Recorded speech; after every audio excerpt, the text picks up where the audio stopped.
shame the ones you do.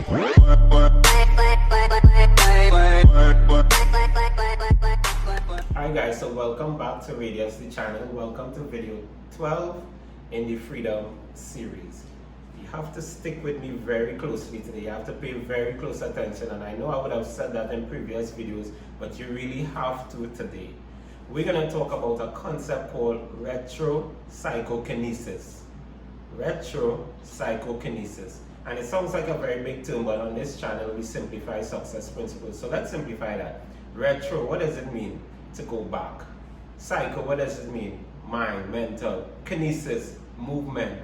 So retro-psychokinesis is really to go back in time in your mind and determine the movements that are necessary to create an outcome that you want. Now, in order for us to go back in time, it means that we must go forward in time. We must go to a future point and determine how we want our lives to be, and then come backward and determine the moves that we must make, the things that we must do to take us to the point that we want to get to. Now, one person says this: there's no such thing as time. All there is now. And that might not necessarily be a bad way to look at time. All there is now. So there may be a previous episode of now, which we call the past, and there's this current episode of now, which we call the present, and there are episodes of now that are yet to come, which we call the future. Now stay with me very, very closely here.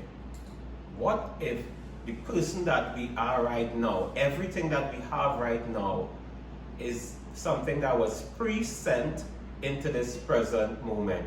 Pre-sent into this present moment. So we're actually assessing right now that which was pre-sent, the person that we are. So in past episodes of now, we pre-sent into this present episode the person that we are. Now when we go forward into our lives, when we make a determination of the way we want our lives to be in the future, in episodes of now that are yet to come, in this present moment, we could behave in ways that would ensure when that time comes, our present moment is the way we want it to be. Yeah, so I'm hoping that you're staying with me. Past episode, we present a version of ourselves. We want the future to be different than the way today is, so we're going to send a different version of ourselves into the future, and at that point, we would be experiencing that which we pre-sent into that moment. So you need to go forward in time and be absolutely clear on how you want your life to be in whatever area of your life. Today we're talking about financial well-being. In 10 years time, 10 years from now, how would you want your life to be? How would you want your life to be financially 10 years from now? How could you go forward to that point and walk backwards and understand all the requirements that are necessary? In a previous video, we talked about requirements, and we said there are 4 basic requirements for success. One is an outcome requirement. We must be absolutely clear on the outcomes that we're after, the way we want our lives to be 10 years from now. The second thing is a material requirement. What are those things that we need to have that would support our efforts in taking us to be the person that we want to be in terms of our material existence? The third thing is a knowledge, skills, and ability requirement. What are the things that we need to know?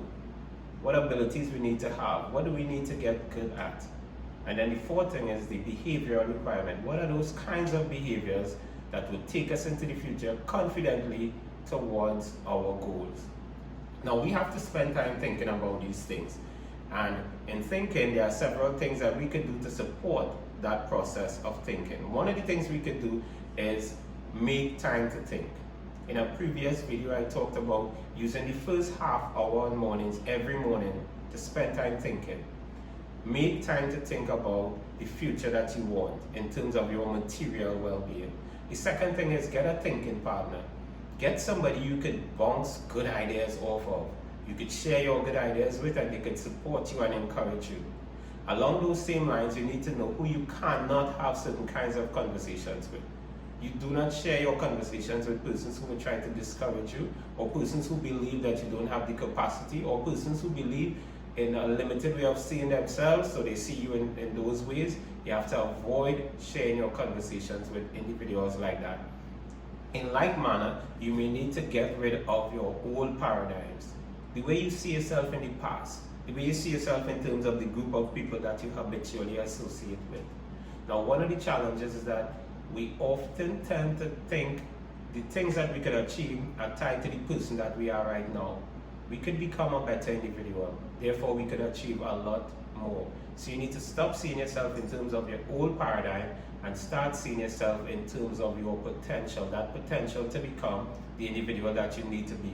And the final point that I'll share in this video is, I talked about it in a previous video, the Pareto principle. And the Pareto principle is the 80-20 rule, the trivial many versus the vital few. So there are a number of things, a number of activities that we engage in. We spend a lot of time doing things that would not promote achievement of our goals.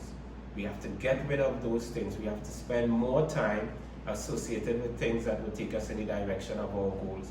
We have to spend more time around individuals. We have to spend more time interacting with the material that will give us the knowledge, the skills, the ability. We have to get rid of the trivial many and begin to focus on the vital few. Until the next video, be unstoppable.